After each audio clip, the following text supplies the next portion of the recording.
It was called Sleepy Pines Mall. A few miles off an interstate in America's Northeast, at the center of several small towns. It was a single story and only had 2 anchor stores, but it was sprawling, considering its rural location. Built in 1973, it was one of the oldest shopping malls and opened before there were long-term strategies on mall viability. Popular for a time, its occupancy dwindled in the late 90s, and it lost its movie theater and Sears by 2003, before becoming a neglected, poorly maintained, and sometimes dangerous commercial plaza that was outdone by nearby rivals and doomed by surrounding negative growth trends of the towns that kept it fed. The food court closed in 2006, and the last stores followed a year later. Sleepy Pines had its fans and grown adults who had gone there as children, paying it nostalgic visits, as all malls do. But by 2010, it had become a mostly forgotten derelict with a parking lot full of weeds. 10 years later, a lengthy demolition was in final stages. I had been assigned the foreman of the construction of the building that would replace it, a large warehouse and distribution center for a major retailer.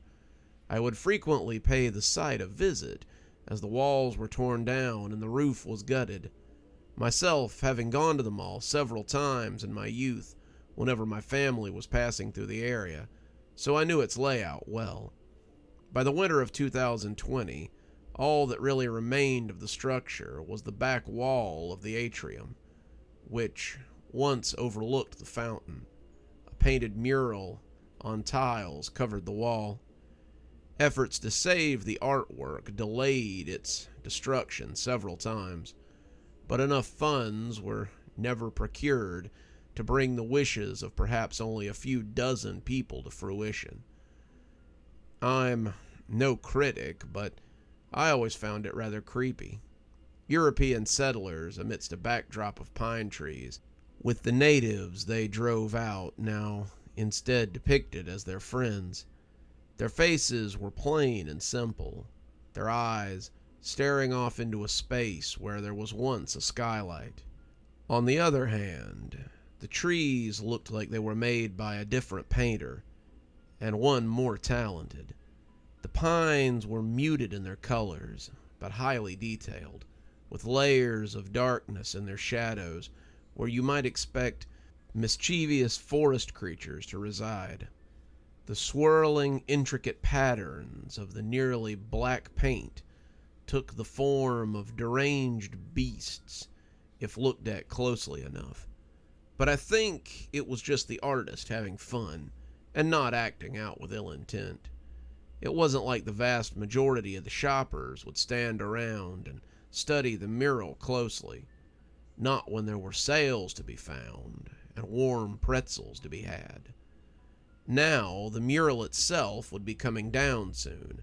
The ground on the next building would be broken after the spring thaw. What little demolition remained was also put on hold while the earth was still frozen.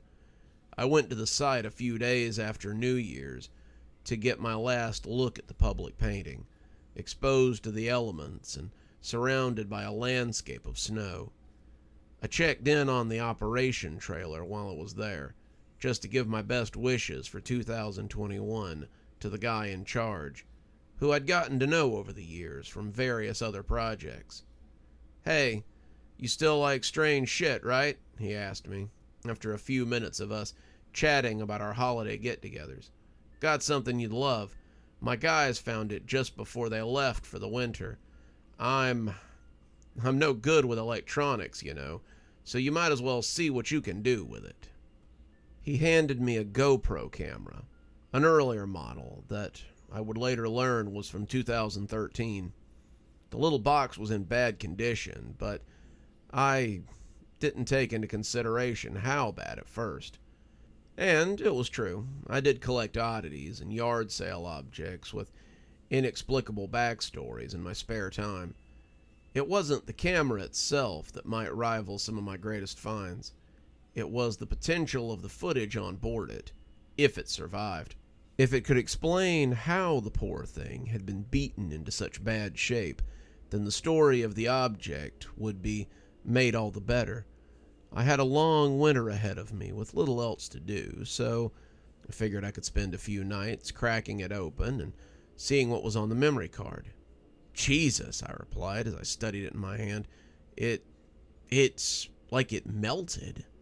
Yeah, we dug it up and couldn't tell what it was at first. I've no idea if there's some kind of fire here or what, but it doesn't even look like burn damage. He made a good point. There was no sign of smoke, no bubbles in the material, no metal fatigue. It was like something had turned it into clay and had its way with it, misshaping it into a twisted piece of art. The glass of its LED screen and lenses were intact, but the body was warped, stretched, and compressed as if by tiny fingers. If the memory card was still in one piece, I would never be able to pry it out. I'd have to carefully crack open the camera around it. Of course, I had a big collection of tools at home, so I knew I could do it. There was every chance the card was missing, or corrupted, or the data had been deleted, but now I was interested.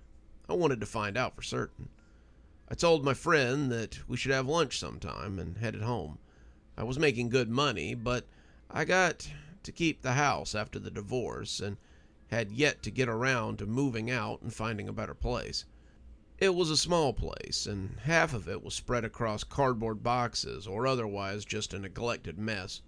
My home office was the only decent room remaining, and it also featured my tool bench and the arsenal I would use to disassemble the scarred and malformed lump that used to be a high-tech recording device.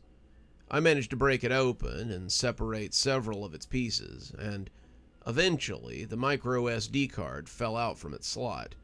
It was perfectly readable and full of video files, which I transferred to my computer and organized by data. There were 23 in all, most recorded over the course of 2 days in December 2013. With a cold, quiet winter outside my window, I turned up the heat, brewed some coffee, and went through the files, knowing nothing about the camera's owner or what they experienced when I began. I will surmise the portions that are more mundane and uneventful, and fully transcribe the rest. File 1. Recorded on a chilly morning with the operator obviously testing camera settings outside their house. No address can be seen, and the surroundings are the typical suburbia, making the location difficult to identify. There is snow on the ground. It starts with the operator saying, "Nice," as they zoom out on their camera's now empty box. They're inside their messy car, and they focus on the house for several seconds before the video ends. File 2. The file created data indicated that this one was recorded just a couple of hours later. A young woman, around 30, is watching a pot boil on the stove. There's a small brunette with a bubbly attitude and big blue eyes. I quickly discern that this is the operator's girlfriend. They're both happy and energetic, like they have their whole lives ahead of them. Definitely not married, and they've probably only been together a few months. I learned both of their names as the young man teases her a bit with the camera, and she remarks that she hopes he didn't spend too much money on that new toy. I'm not going to share their real names, so let's call them Mike and Jenna. They clearly really like each other, and the clip ends after he tells her, "This is a lot better than the old one. The mall video is gonna look great." Jenna stirs some stovetop sauce and smiles. File 3. Mike records some football in the yard at another house. Even though the clip was made only a week after the previous, there's no snow present. In fact, everyone is running around in t-shirts, making it obvious that this was filmed much further south, away from the colder weather. It's a Thanksgiving gathering, and Mike is filming his 3 younger cousins toss around the old pigskin outside, trying his hand at some sporty action shots. It keeps going for about 10 minutes, and friendly banter is shared amongst the family members. The cousins seem to like Mike, even if he keeps denying their request to join in. At the end, Jenna walks out the front door and tells everyone that the meal is ready. File 4. Mike and Jenna visit a local mall in the area on Black Friday. It's large, with 2 floors, and seems to be doing well. The place is packed, and Mike gets a few minutes of mall Santa and the line of kids waiting to see him. Jenna looks at the camera and smiles again. Mike comments that he hasn't seen a mall this busy in years. It definitely makes me nostalgic for the pre-pandemic days. File 5. Mike is seen on video for the first time at the mall, 10 minutes later. Jenna gets in some framing practice. Mike tries to humor her with a grandiose gesture, like he's introducing the place to an adoring large audience. He says some things about the mall, but the crowd drowns him out. The camera really isn't known for its audio recording quality. This lasts several minutes as Jenna gets used to the device and how to hold it steady. Towards the end, she recommends getting some sort of mount for it, which it was designed to be used with. Mike agrees. File 6. Things begin to get interesting. It's now December 15th, and Jenna is doing another camera test around sunset. Mike is seen crossing the frame several times as he moves about, and she pans the camera. They're getting footage of the front of Sleepy Pines Mall, which was just recently closed. Snow covers the neglected parking lot. Mike tries the door and looks frustrated when it's locked. I hear the agitated version of his voice as he remarks that they should have come yesterday. Now it's too late. Jenna assures him that there must be some way in there, that someone must have forgotten to lock one of the many doors. I understand now that they're urban explorers of some kind, though they likely just kept things easy and focused on the mall. Judging by Mike's response about that not being a good idea, I figured that they hadn't broken into the place before. I rechecked the closure date on Sleepy Pines, which was December 14th. They had just missed their chance to legally or easily get inside and film a dead mall. Mike sounds ready to give up, mentioning how well their previous trips went to another mall in the region, and that they are never going to get their subscriber count up at this rate. Jenna isn't so despondent. She wants to make her guy happy, and she mentions that since it took an hour to get out here, they should at least try to get in. Mike sighs, nodding and smiling. File 7. Shot a half hour later, and it's now dark. Jenna is holding the camera, getting a selfie of both of them. They're under a buzzing wall light, somewhere on the side of the mall, near a cracked open service door. They both look pleased, but it's clear that they're still amateurs at this newest hobby that they want to do together.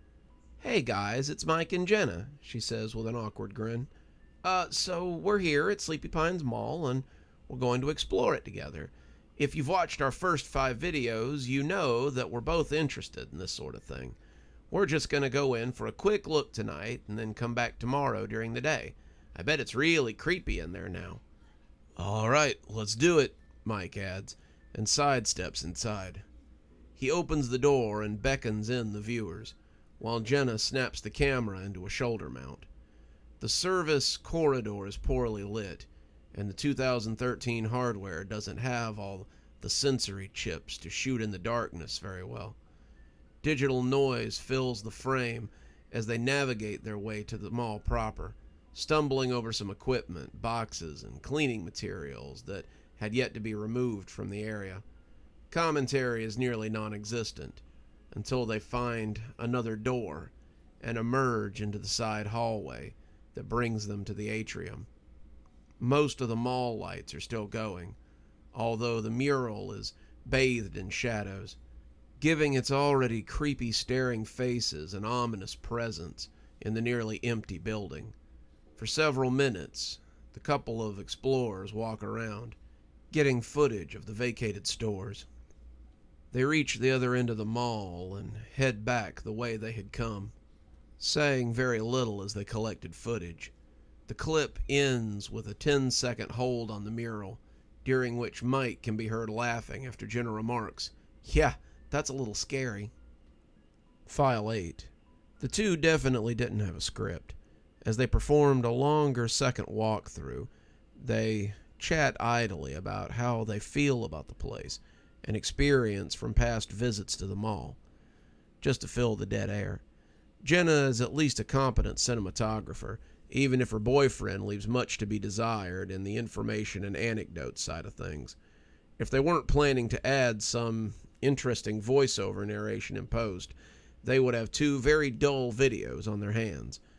It's around the 5-minute mark in this clip, while Jenna shows off the closed Dollar Theater, that Mike finally mentions some personal history.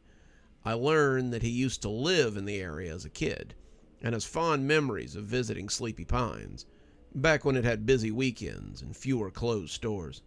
"Some of my earliest memories were of coming here with my dad when I was 5, he tells Jenna, "so it must have been around 91.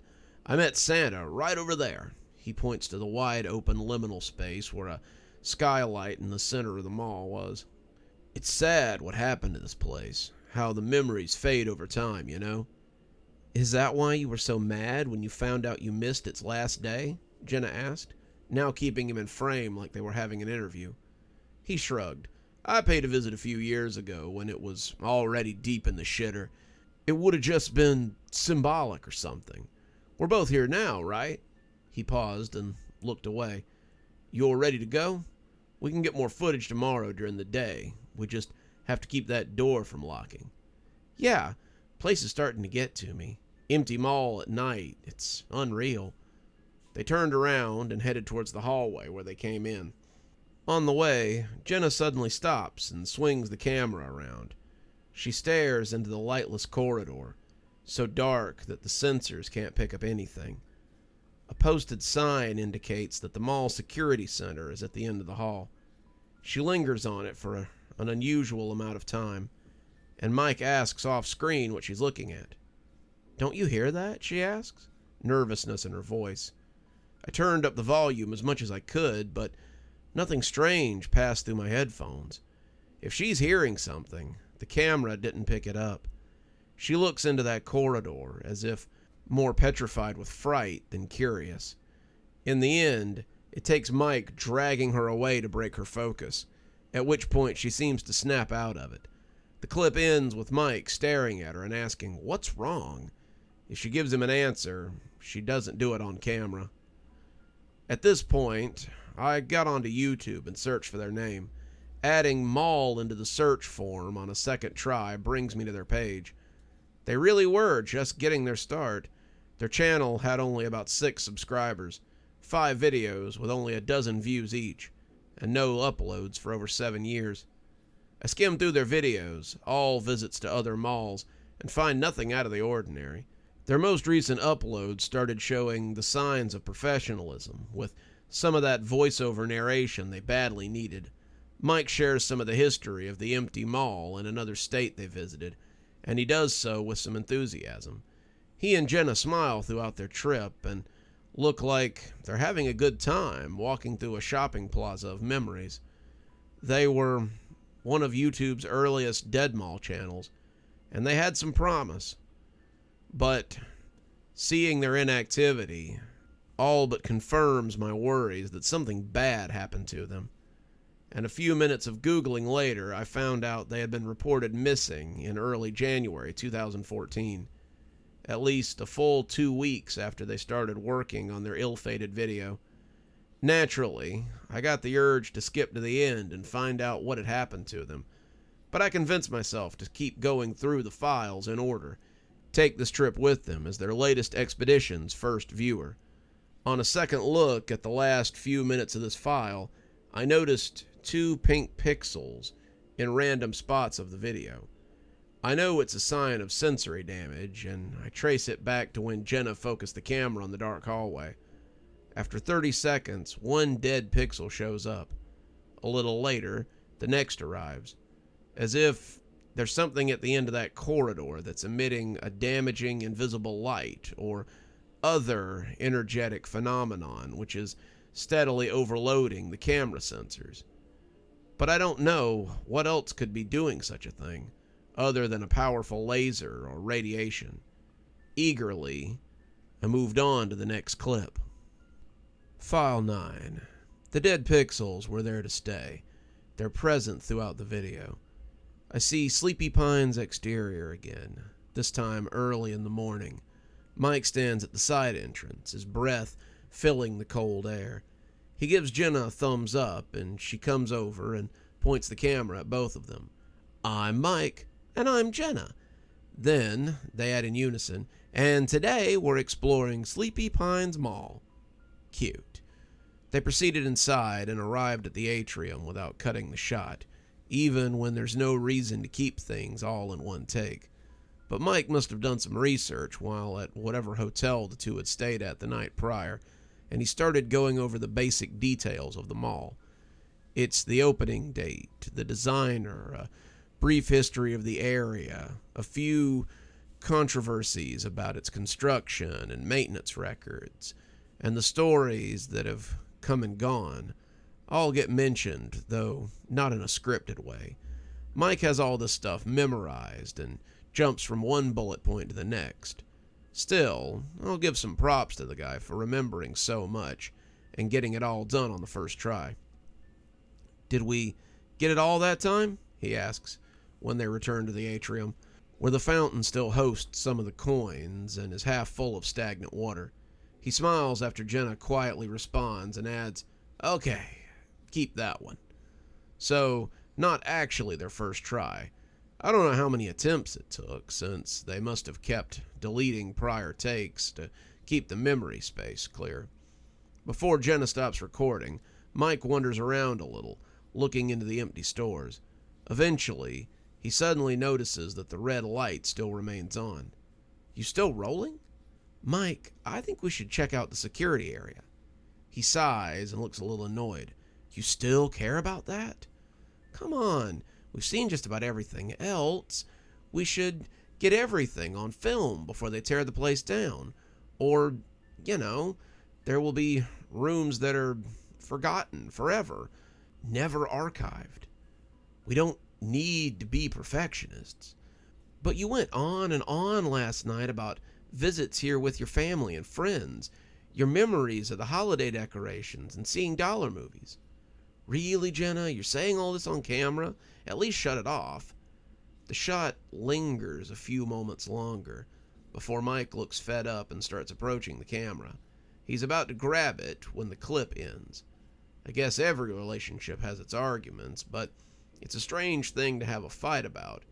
It almost sounds like Jenna felt something was calling to her. File 10. Mike now stands in front of the dark hallway. Although now, with the sunlight coming in through the nearby skylight, it's no longer pitch black. Mike looks like he's under just a little bit of duress, but I understand, knowing myself, that sometimes you have to do what your significant other wants. "Alright, so let's take a quick look down this hallway," he says, lacking his usual enthusiasm. "It'll be a place you probably only saw if you tried to shoplift something or, filmed without permission like only criminal scum would do." "Mike," Jenna exclaimed. He fakes a smile and says, "Let's check it out." The camera had already acquired a third dead pixel before they even started moving into the hallway. More pop up as they get closer, as the sensor becomes more and more permanently damaged. But with the camera on her shoulder and Mike leading the way, Jenna doesn't notice. It quickly becomes too dark for it to pick up anything, but Mike turns on his phone's flashlight, which is at least helpful. It shows anything that's within its cone of light. They enter the security office and freeze for several seconds, an old desk and monitoring station in frame. "What is it?" Mike says. "Do you hear that?" "Yeah, some sort of electrical buzz," Jenna answers. "Weird, right?" "What the hell, Jenna? Why aren't we even checking this place out? One of us is going to get electrocuted. Can we please get out of..." Okay. I thought there would be more to see." She turned around to leave, but then looks back at Mike again after realizing he isn't moving. He's staring into a small room to the side. His light is on the sign that reads Lost and Found.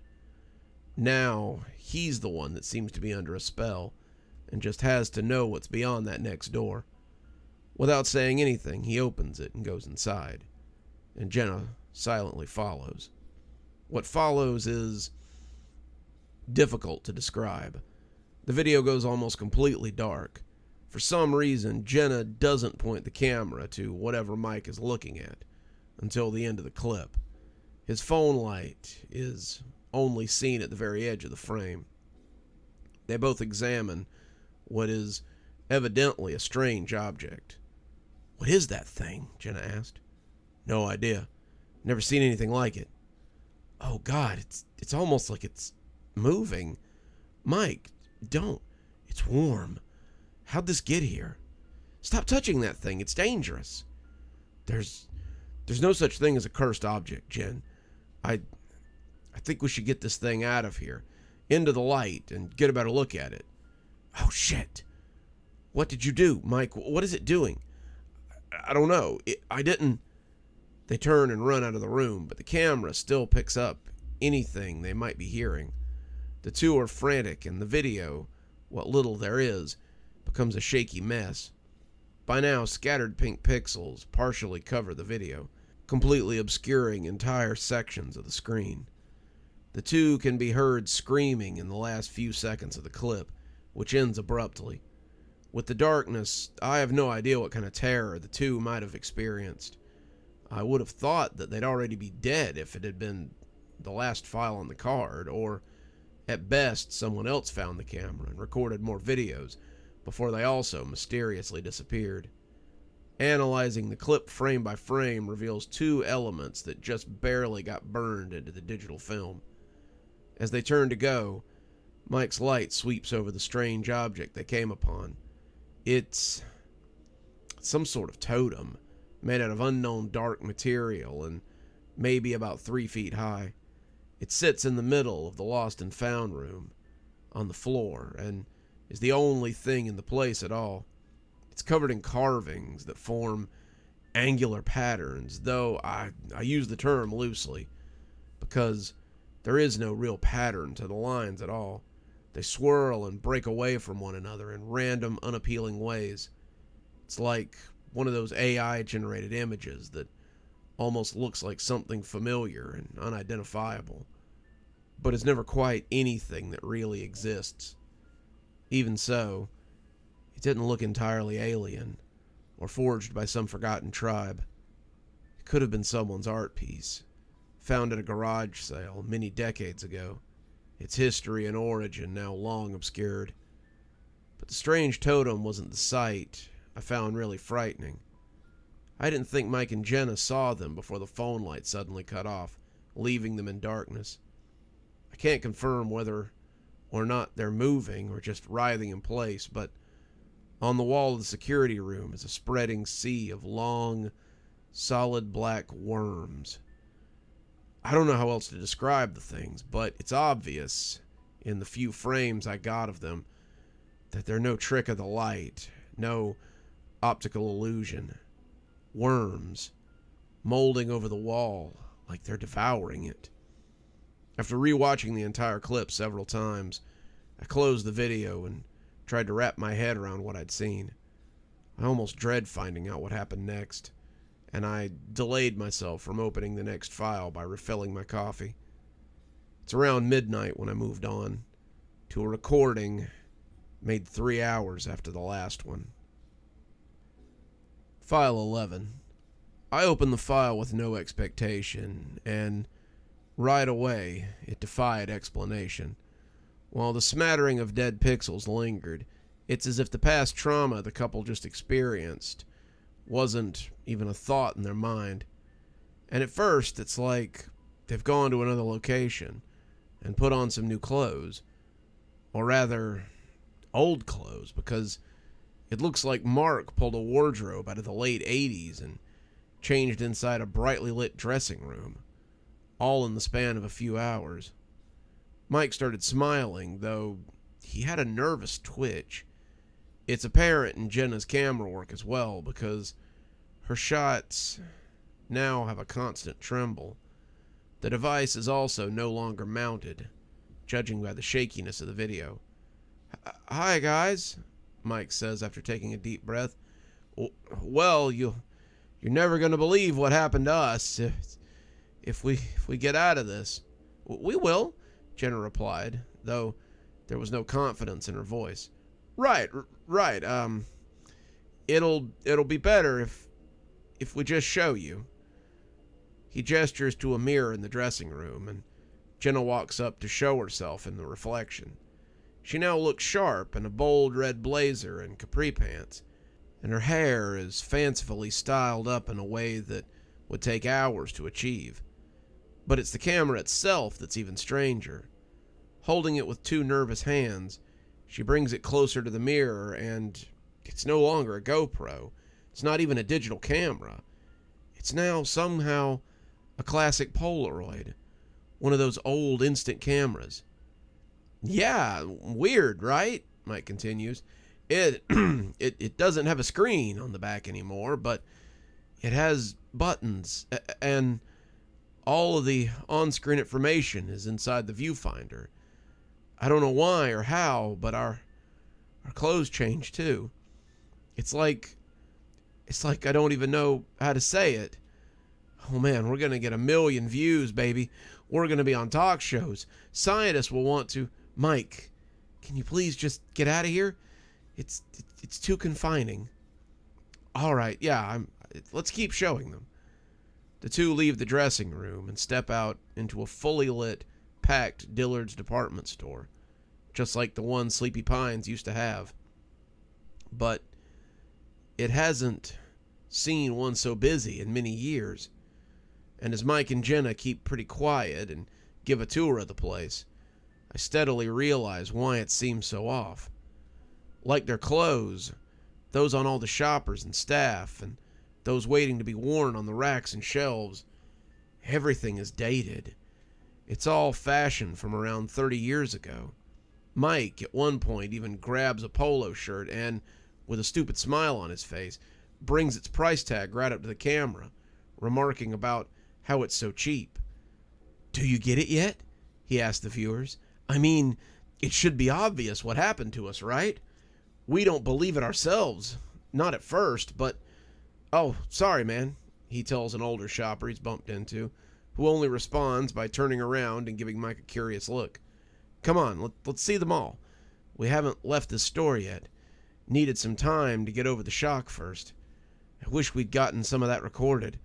Jenna was crying, all hysterical. "Mike," she replied disdainfully, "you're taking all this way too lightly. How can you not be terrified of what's happening to us?" He frowned and admitted, "A part of me is, baby, but we can't explore this place while only being scared and worried. We can at least get it all recorded in case something happens to us, and the camera is all they find." "Don't say shit like that, Mike. None of this is normal." "Hey, come on. I'm right here. I'm with you. Well, we'll get out of this." Jenna began to cry, and the camera points down at the floor. Mike can be heard saying, "Let's talk," just before the clip ends. I go directly to the next one. File 12. It's a few minutes later. The camera's now pointed towards the main thoroughfare of Sleepy Pines, past the Dillard's entrance. The shot lasts for about 30 seconds, during which dozens of shoppers walk by, many of them wordlessly glancing at the camera for a moment. Mike then walks into frame and guides Jenna out into the mall, though her movements show she's still reluctant. I pull myself in my chair closer to the monitor and watch intently. I hear something familiar and nostalgic come through on my headphones.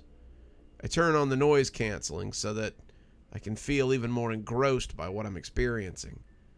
Mike doesn't even know what to say about the enormity of the situation as they approach their exit. I hadn't given myself time to process the previous clip or how the look of the store could have been pulled out through some elaborate set dressing. The obvious but incredible answer to all of this still has yet to feel like a valid thought in my head.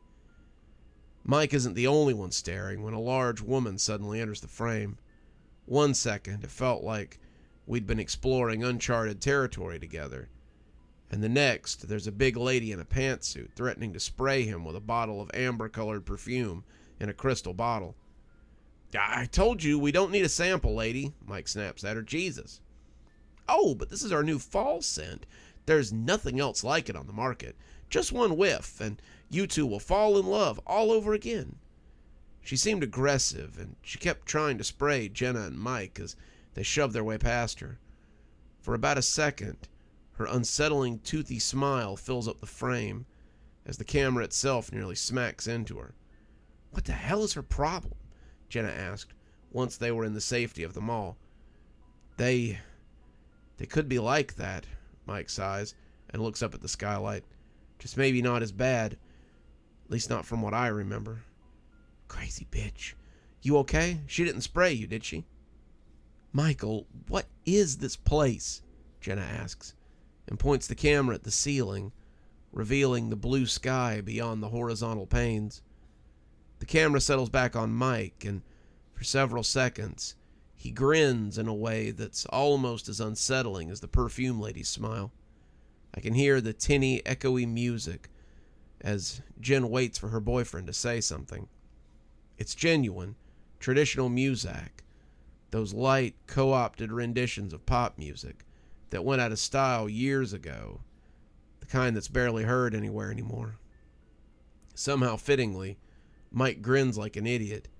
Toto's Africa fills the air. "Are you really going to make me say it?" Mike asks. "There has to be some other explanation.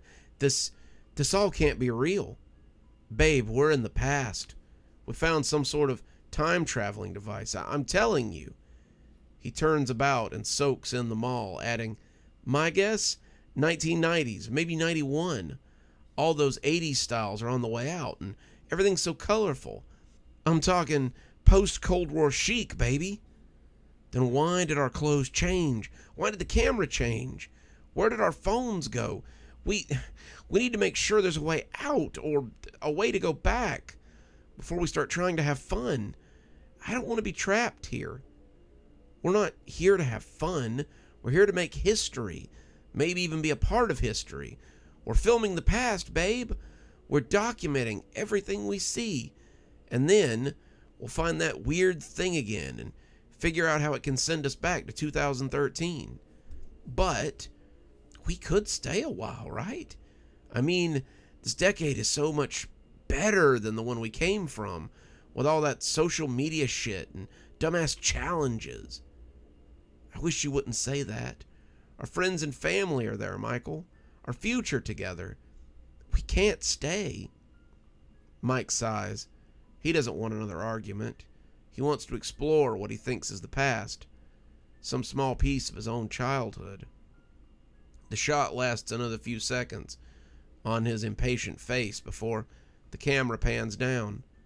I get a look at Jenna's shoes to see that they've turned into a pair of red high tops. File 13. This clip goes on for 10 minutes, and it's a proper mall tour. Jenna quietly films every store they pass without argument, while Mike tries to provide some commentary.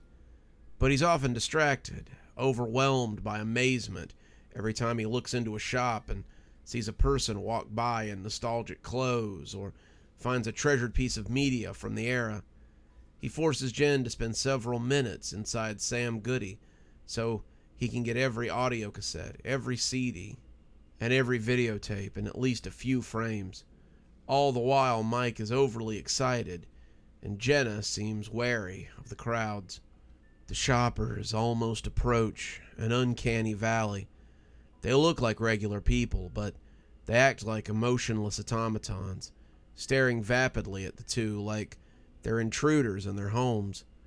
She notices them, as do I, but Mike hardly seems to consider whether or not something is off with everyone, other than himself and his girlfriend. He's under the effects of a siren call, brought about by his love of a romanticized past.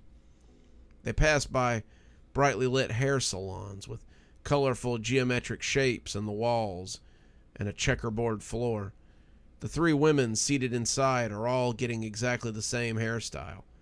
The small movie theater marquee lists are now playing Total Recall, Gremlins 2, Terminator 2, City Slickers, The Rocketeer, and, ironically, Back to the Future 3. We see more mall staples, many of which no longer exist anymore. A KB Toys, a Walden Books, a merry-go-round filled with clothes for teenagers. I recognize most of the places, and sure, I miss seeing them if I think about it, but they all had their time, and I won't worship the past like Mike seems to. While it's certainly interesting to see all these old stores and modern high definition, dead pixels aside, I find myself just hoping the two make it out. Sleepy Pines looks very different overall. It has big blue, red, and yellow painted lines running along its walls. Neon lights cast their glow on indoor trees and lounge areas full of boxy chairs and couches. Coin-operated rides sit out front of the arcade for the kids too young to venture in and play the cabinets with bright and noisy pixelated games. I can emphasize with Mike, being a kid during this snapshot in time, I wanted to go back and feel something genuine again, especially if, like him, I had believed that the present was shallow and hopeless. But that idealism isn't going to find either of these young adults a way out. All the while, the calm cheerfulness of the mall music undercuts the rising dread I begin to feel about a situation I'm helpless to change. "Wow," Mike says wistfully as they reach the Sears at the other end of the mall. It's great, Jen. What an experience. You got all that, right?" "Yes. Can we go back to the Lost and Found? We need to get that thing and send us back home. I wonder if the younger me will show up if we waited around. Baby, I don't think you appreciate all this enough. How often do you get to take your girlfriend to the freaking past and show them some place that meant so much to you?" After waiting for a response from her that doesn't come, he sighs and nods. "All right, fine. Let's get a good shot of the mural on the back wall." They head to the mall atrium where Jen lets the mural fill the frame. It's incomplete and even creepier for it. 2/3 of the forest segment is done, but the 5 figures standing in front of them have yet to be painted and are just solid, ghostly white. I didn't know that the whole thing wasn't finished all at once.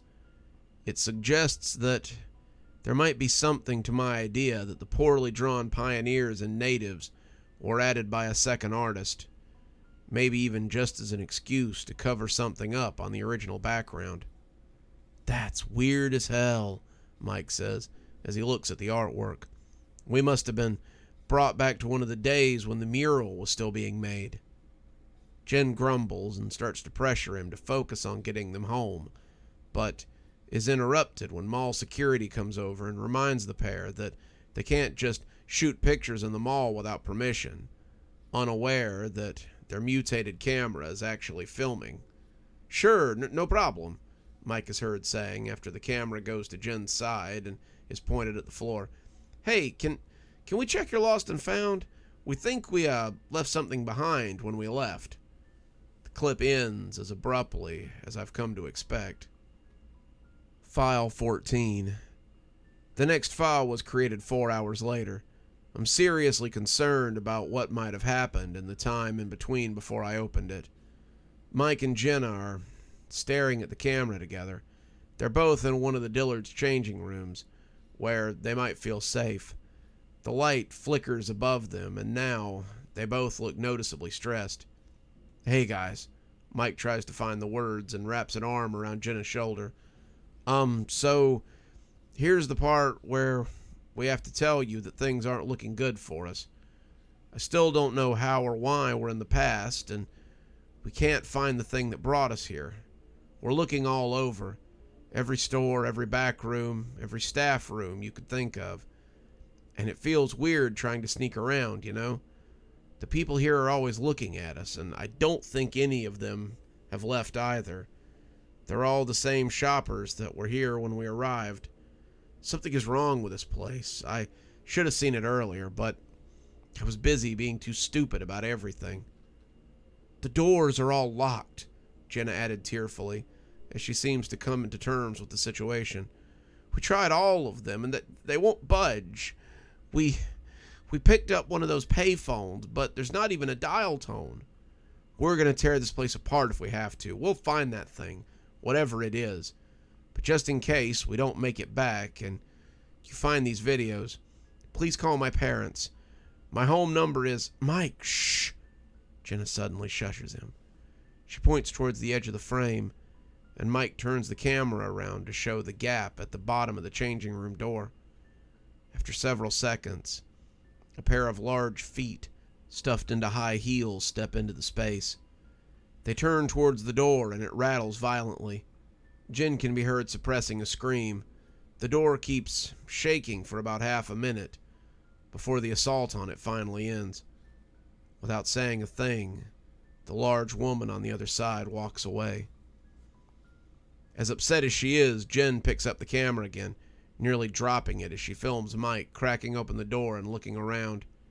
He gestures for her to come out, and they make their exit from the store by sneaking behind the clothing racks and keeping quiet.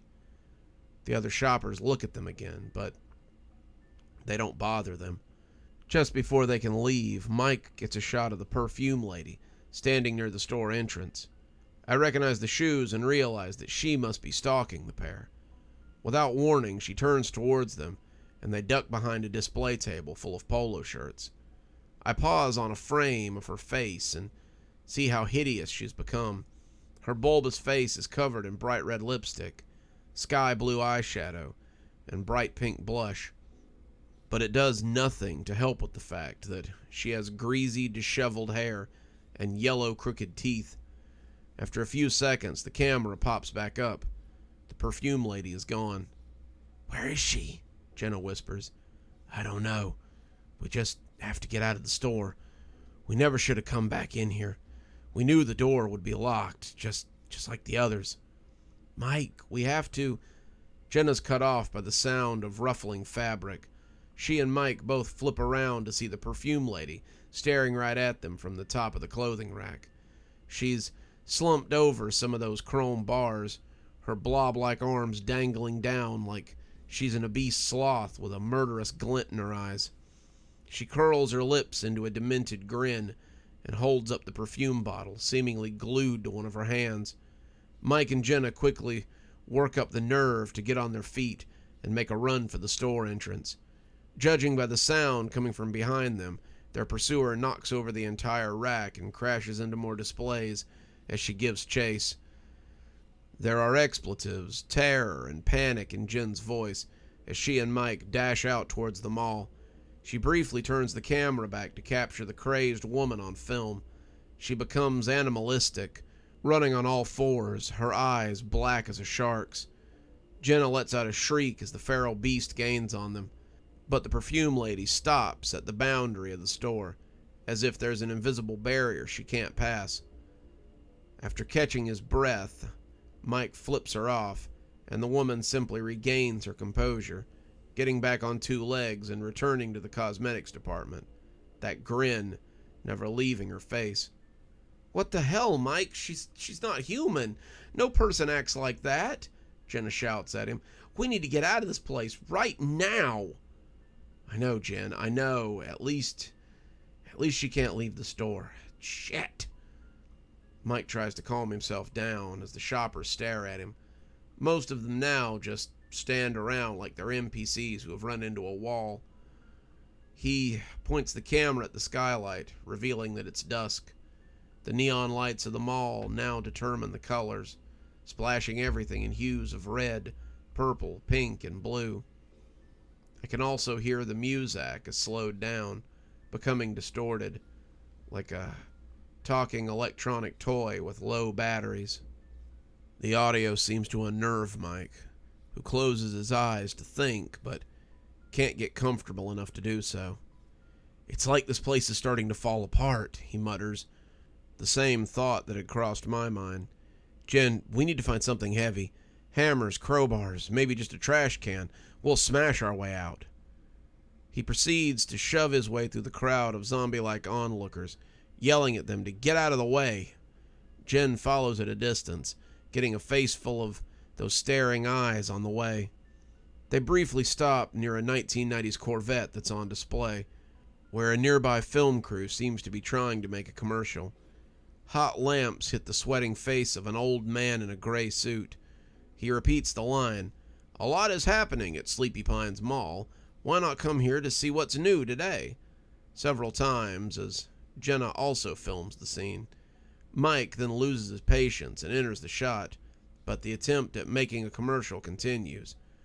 "You've been here for hours," Mike tells the crew angrily. "Who are you people? How did you get in here? What ad agency do you work for?" "Michael, stop," Jenna quietly pleads. "Don't antagonize them. They're not even real. They're mindless, running on some kind of script." With no concern for consequences, Mike knocks over the lights and the expensive film cameras, and then steals the tripod. Jenna doesn't know what to make of it, and she just stands in place in shock as Mike walks away with the bulky piece of equipment. And, actually, Mike seems to have a point, because the actors simply keep repeating the same segment of the commercial several more times, with the crew watching and going through the motions. The camera pans down to the floor, and the clip ends. "Good evening, everyone. It's me, Dr. Plague. Thank you so much for joining us for tonight's show. If you think you might like a little more spooky in your life, then please feel free to click on one of the videos we have up here. Maybe look at one of the playlists if you're trying to get caught up. I know, there's so many videos on the channel. There's so many series that are going at the same time. Sometimes you just need a little refresher course, and I gotta say, I always enjoy the views. If you're not subscribed, feel free to hit that subscribe button. Maybe hit the bell so you don't miss anything. We upload a lot on this channel, so you won't want to miss a single story as they come out. If you'd like to support the channel, you can click on the Amazon link down there. There's quite a few books in my Amazon account. You can have a look, and if you'd like a signed copy, get up with me through email, and I'll be happy to work something out with you. Also, there's links to my Patreon, and you can become a member on the channel if you'd like your spooky a little bit early. Patrons and members on the $5 tier get their videos 12 hours early. That's in the morning, as opposed to in the evening. Patrons at the $10 level also get a signed copy of my book anytime I write one. Speaking of my patrons, you should see them appearing right now. Just wanted to take a minute to say how much I appreciate all of you. Patrons, subscribers, however you give to the channel. I really appreciate everything you do, and it truly touches me that you have chosen to support the channel in this way. Well, that's enough for now. Till next time, Dr. Plague, signing off. Have a wonderful evening.